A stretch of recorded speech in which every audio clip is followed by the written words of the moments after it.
Good afternoon, and thank you for joining us. My name is Kim Armstead, Public Information Officer, Oakland Police Department. Today, Oakland Police Chief LeRonne Armstrong will be discussing gun violence, ghost guns, and the impact on our community. Joining the chief is Reverend Demita Davis Howard, who's the ceasefire director, as well as one of our ceasefire clergy members, Pastor Michael Wallace. I'll turn it over to the chief.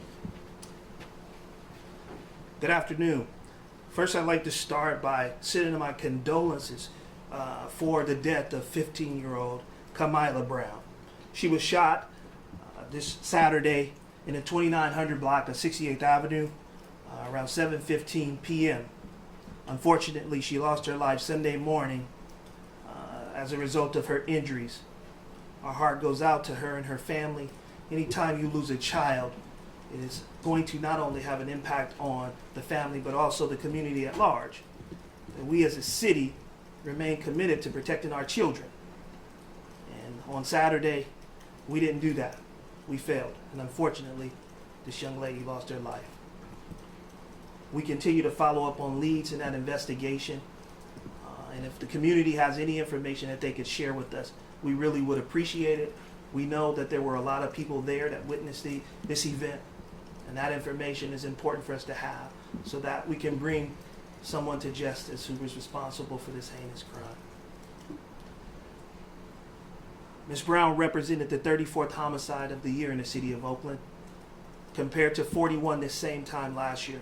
It's a slight 17% decline in overall homicides. But overall gun violence continues to happen in Oakland, although we're seeing better numbers. It's still an issue plaguing Oakland just like it plagues other cities throughout the country. This past weekend, we had over a dozen shootings in the city of Oakland. Final result was the unfortunate death of Kamila Brown. This year we've had 130 firearm-related shootings where somebody has been injured so far this year. That is compared to 160 this same time last year. Still represents somebody being shot every day in the city of Oakland. We've had over 335 armed robberies. Individuals robbing community members with firearms. We've had over 160 carjackings. Individuals that are taking people's vehicles with weapons, firearms. Has to be frightening for those that have experienced that. The number of firearms our officers are coming across every day is unbelievable. In 2019, we recovered 875 firearms. In the year 2020 and 2021, we have recovered over 1,200 firearms. Guns are plaguing our community, and in particular, ghost guns. These numbers represent what we're seeing even currently today, where we've already recovered 400 firearms in 2022. That's a 30% increase compared to this same time last year.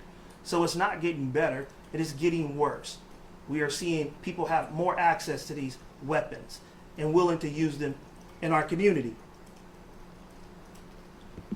Last year, we recovered nearly 300 privately manufactured firearms that are called ghost guns. This year, we've already recovered 105 of these weapons in our community. Yesterday, the president pushed out new laws and regulations related to privately manufactured firearms, which I happened to be at the White House last year when he made the announcement that that will be coming. It is good to hear that finally there will be some laws and some accountability for those that manufacture these firearms and for those that are armed with these firearms in our community. I'm going to show you a couple videos, and I typically don't do this, but I'm going to show you two videos regarding the use of ghost guns right here in Oakland, right in our residential neighborhoods, right in broad daylight. The first video you're going to see, it happened in the 6600 block of East Lawn on April 10th. As you can see, there are bullets being fired at this young man. He's also armed with a ghost gun rifle in his hand. There's another gentleman in the top corner that's going to come out with another rifle.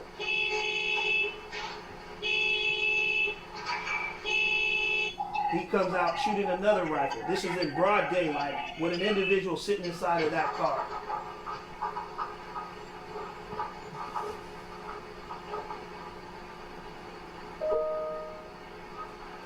In this video, 3 individuals armed with what looks like ghost gun rifles.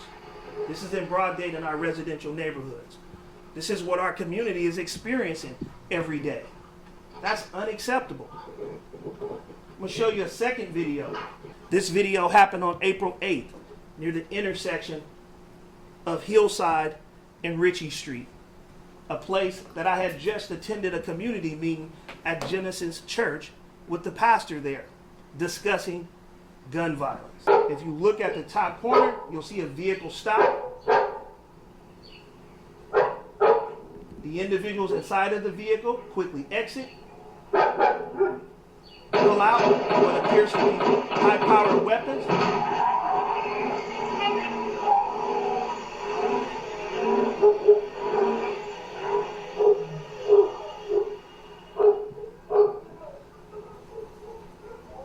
And an individual exit with the rifle. This is what we're seeing every day in our community. I have said many times, those are weapons of war. The high-powered weapons, the high-capacity magazines that are being fired in our communities are unacceptable. And we saw far too many people who were unintended victims be killed as a result of people firing these weapons indiscriminately in our community. Want to be clear, our ceasefire strategy is still our strategy for addressing violent crime. And I believe that our ceasefire strategy is working. The level of focus that we have in this department, our use of intelligence and information, our partnership with our community, including our clergy and our Department of Violence Prevention, it's working. But one of the components of ceasefire that is critical is accountability. And that has not happened. The judges in Alameda County have not been holding people accountable for committing violent crimes in the city of Oakland. Far too many people have been let out of custody after being caught with firearms. Zero bail has contributed to the increase in violent crime in Oakland, and it has to stop. OPD has been working closely with Mayor Libby Schaaf, along with District Attorney Nancy O'Malley. We have all met with the judges and asked for changes, but those changes have not happened fast enough. We need changes that hold people accountable. OPD is focused on the 1% of our community that drives violent crime. We're not talking about stopping everybody. We were talking about the people who pose the greatest risk to commit a violent act or be the victim of violence. We see the people that we bring into custody based on our ceasefire team's investigations as the right people to be removed from our community because they are causing harm. The list of suspects that we've arrested and that have been released have been individuals that have come out of custody and actually took people's lives. Some of them have even lost their own lives after being released. They should have been held in custody. We are focused on those that are committing crimes in our city, and that's the people that we are saying should not be let out of custody. This has become a revolving door, that our officers are working hard every day to make this city safe, to only find out that the individuals are coming right back on the streets the next day, and sometimes even sooner. This emboldens people. It says to people that there is no accountability. I can commit these crimes and don't have to worry about being prosecuted. That makes our community less safe. We have juvenile robbery crews in our city right now committing robberies daily and carjackings. Individuals that we have already arrested continue to be let out to prey on our community. I want to illustrate a difference between the homicides in Oakland and other cities. Here's a slide that I want to show you that was provided by Alameda County Sheriff Greg Ahern. And it looks at every city in Alameda County, and it shows you where the violence is occurring. If you look at this screen, the city of Hayward had the highest number of homicides next to Oakland with 6. 132 homicides in Oakland, plus an additional 7 that happened on our Oakland highways. Oakland far surpasses any city in Alameda County with the level of violence and death happening in this community. We cannot have to do this alone. Police can only do so much. At some point, accountability has to happen. All of us took an oath to hold people accountable. We have to do it. This slide should say to everybody, Oaklanders shouldn't have to deal with this. The justice system is unbalanced. The balance has shifted to protecting those that are committing crime and advocating for those that have committed crime, as opposed to advocating those that have been victims of crime. What do we say to the victims of crime about what we're doing to make sure they're safe and that someone else does not become a victim of crime in the city? We owe as much to the victim as we do to find services for the perpetrators. The victims in these crimes deserve justice. Our officers are out there working hard. This also affects the morale of my department. Our officers are going out there doing everything I'm asking them to do, only to find out that the same people that they continue to contact involved in violence continue to be let out onto the streets. We have to do better. Oakland deserves better. I hope that we can see some changes in this zero bail, and I hope that people that are on probation and parole that are committing crimes in our community can be held in custody. It's also an opportunity for our violence prevention and interrupters to go in and provide services to people while they're in custody. So hopefully when they get out of custody, they actually have the support systems they need so that they don't continue to engage in violence. That's what we want to see. But we can't do that if they are out faster than we can get our people out there to talk to them. It undermines our entire strategy here in Oakland. We know ceasefire works. It's been studied, it's been validated. It is a strategy that has led to declines in violent crime in our city, but we can't do it without accountability. With that, I'll take what any questions you might have. Doesn't zero bail help to balance the justice system so that poor communities aren't most affected by having people kept in jail? Is that the answer? Not when we're talking about violent crime. I think the one thing we can say, no matter what community you're from or you live in, we are not okay with people shooting and committing violence in our community and being let right back out. Ask the mothers of homicide victims if that's okay. Ask the community members who are sitting on the other side of those flying bullets if that's okay. I think people want to help people. People want people to be restored. People want people to get the services they need to come back into the community. But people do not want to see people come out and continue the same behavior that's making them unsafe. It's this balance. We're unbalanced right now. I understand advocating for those that need support. We should. But now the people in this community need support. They need support so they can sleep at night. They need support so they can walk their kids to and from the store, to school, or feel comfortable sitting in a park and playing. Just normal stuff. You look at that slide, why does Oakland people not have to feel, why they can't feel the same way they feel in Alameda, San Leandro, and every other city in Alameda County? Why can't their kids rest at night? Why can't we feel comfortable when our children leave home and feel like they're going to come home safe? Not in Oakland. This map clearly shows you that there is a disparity in this city. I hope that people see it and understand how serious this problem is. But Chief, those other cities have the same judicial rules and policies that you're facing. So how is it that they have such a lower rate if that's the cause of what's going on in Oakland? I wish I knew. I can't explain to you why we would see such an impact here in Oakland. It's been like that for many years. It didn't just start here. Oakland has always been the city that was paid the least amount of attention to. But we are the largest city in Alameda County, which says to me we should get the largest percentage of resources in this county. The people in this county have the greatest need in this city. They have the greatest need in this county. It's clear. The data supports it.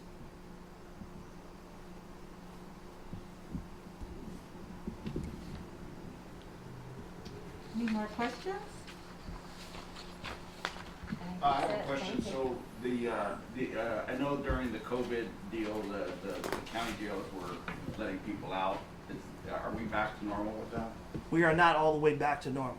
I think that's what concerns me, is that our county has the ability to return back to normal, but we haven't. Other counties have. Other counties in the state of California have returned back to normal, Do you think this is contributing to the problem? for sure. We cannot overemphasize that those involved in violent crime in our city pay attention. That when they are caught with firearms and they don't stay in custody, they begin to feel like there is no rules, that nobody's holding them accountable, then there's no reason to stop. We have seen repeat offenders over and over again. That's a message that 3 or 4 years ago was not the message. 3 or 4 years ago, the message was that if you committed a violent crime and our ceasefire teams identified you and we brought you before a judge, that you were held accountable. We need to get back to that. Is there an example like that you may have that, where somebody was let out of jail that, but that should have not have been let out of jail and has committed a crime? Yes, and we can show you several of those examples. I didn't bring them with me today, but we can show you several of those examples. So this is a common. This is common. So common that I had to go to the mayor, Mayor Shaft, and ask for her assistance. So common that I had to go to the Alameda County District Attorney Nancy O'Malley and ask her for her assistance.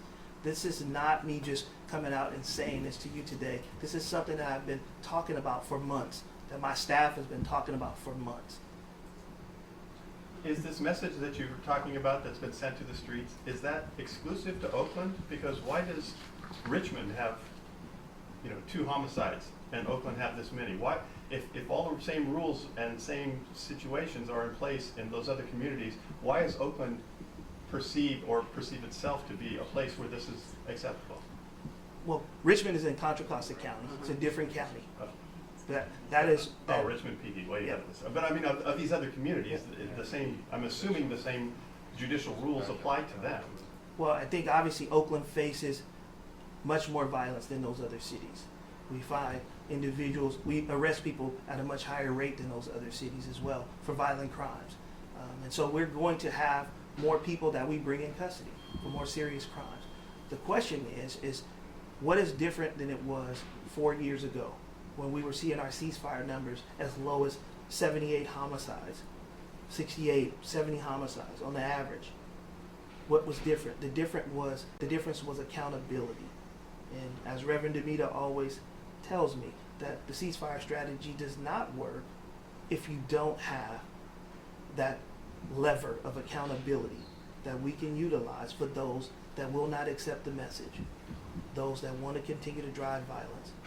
They have to understand that there's going to be consequences as a result of those actions. And it's not just Reverend Demita who says that, that's what the experts say when you talk about focused deterrence.